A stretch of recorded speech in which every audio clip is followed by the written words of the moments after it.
Hey, how we doing out there, Vol Nation? It's a big weekend. The playoffs start tonight. For Tennessee, they start tomorrow night, 8 o'clock in Columbus. ABC, it's win or go home for the Vols. But the Vols are in. They have a shot to play for the national championship along the way. But with the way things are going in this golden era of Tennessee athletics right now, Tennessee baseball coming off national championship last year. Now Tennessee again today, they're recruiting at a level we've never seen down in Knoxville. They receive a commitment today from the number one, according to perfectgame.com, overall prospect in the country, Cru Schoolcraft. He's a left-handed pitcher out of Beaverton, Oregon. And now I'll go ahead and put this one up front. What's the possibility that we ever see this guy in Knoxville? I'm not so sure when you get into those prospects. Tennessee has a couple of them for this 2025 class that I'd be really surprised at it, because looking at it right now, you have Billy Carlson, who's ranked even higher out of Corona, California. You have Cru Schoolcraft out of Oregon, who's top. That's two top 10 guys. There's going to be more. There's going to be more. Again, when you're recruiting at the level Tennessee is right now in baseball. Now, I mean, you look back at this past draft, they lost 4 guys to the draft, and they very easily could have lost more. It was a surprise that as many as did made it to Knoxville out of that signing class. But the talent that's on that roster right now is elite. And, you know, especially as a pitcher, if you don't have elite stuff, if you're not developing at a quick pace, you're not going to pitch on this baseball team, not with the talent that they're bringing in right now. Cru Schoolcraft, though, he is an elite left-handed pitcher. He's ranked the number one left-handed pitcher in the country for the 2025 class, and he actually reclassified from 2026. He's listed at about 6'8", 230 as a high school guy.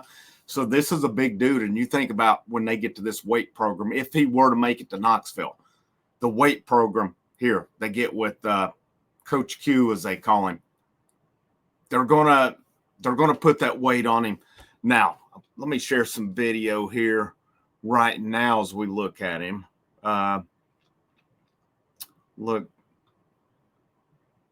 here we go. This is from the Perfect Game Showcase right here. So if we look at some of the video, again, left-handed, and you can see he's 6'8", 230. Not the best first pitch there, but here we go. Fastball down the middle, and it says his fastball can hit up to 97 right now. And right here, I had him at 96.6 on that pitch. Let's see what he throws here. Pretty good. So that was a sinker. That was a pretty dirty pitch right there, actually. And that one is too. The guy did a pretty good job make contact with that. Now you look at that's a pretty good breaking ball right there. A very nasty slider that he threw. That dude couldn't do much with it. He got the bat on it. He did a pretty good job to get the bat on the ball. There you go. That looked like a pretty good pitch, maybe a little low. But, again, kind of a lanky guy right here. If he were to make it to Knoxville, though, first thing they're going to do, they're going to tone up those legs. They're going to get that core going as well. You'll see a difference if you look back at some of these guys. I'll go ahead and stop the sharing here. If you look at video of the guys coming in this year, how they were built in high school versus what they're going to look like when they take the mound in February, you're going to see a pretty drastic difference in just their build and, you know, just the weight they've put on. This is a program based on numerous people I've talked to.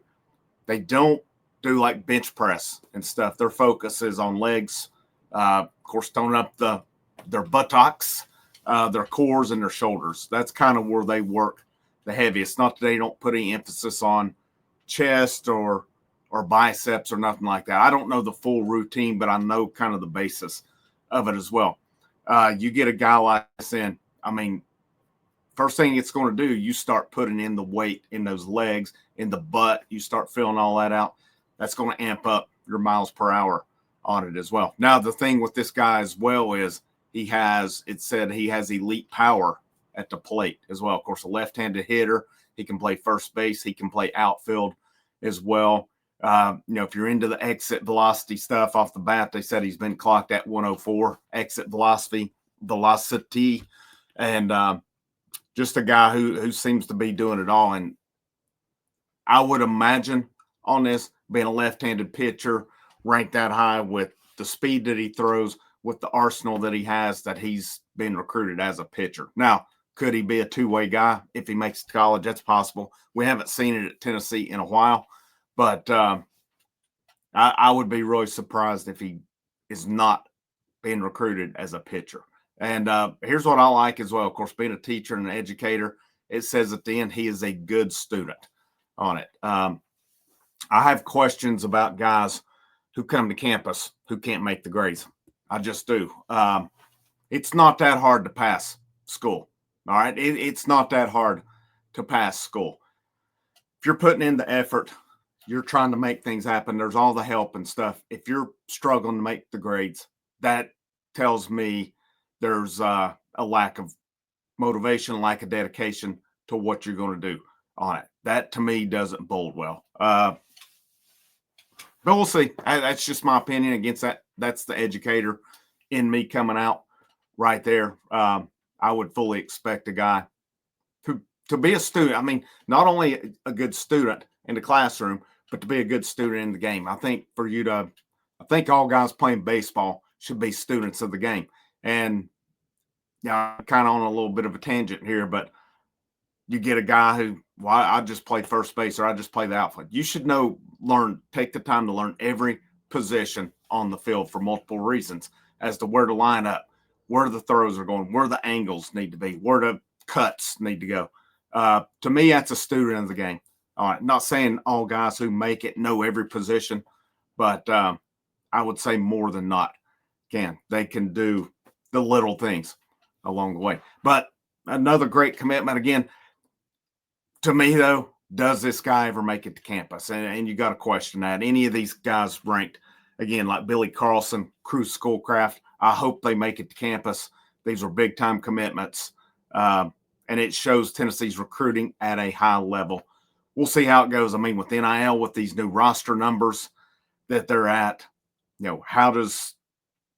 I just don't know that there's enough NIL in baseball to tempt these guys to get to campus if they're a high first-round pick. And, again, these guys are going to have asking prices. If teams won't meet it, that's where you may see them make it to campus along the way. But definitely bears watching. If these guys do make it to campus, man, it's going to be just more talent coming into this program. Thank you guys for tuning in along the way. This is Frank. This is the House of Orange. Make sure you hit that like, that share, that subscribe. Hope you have a great rest of your day. And last but most certainly not least, it's always a great day to wear the orange.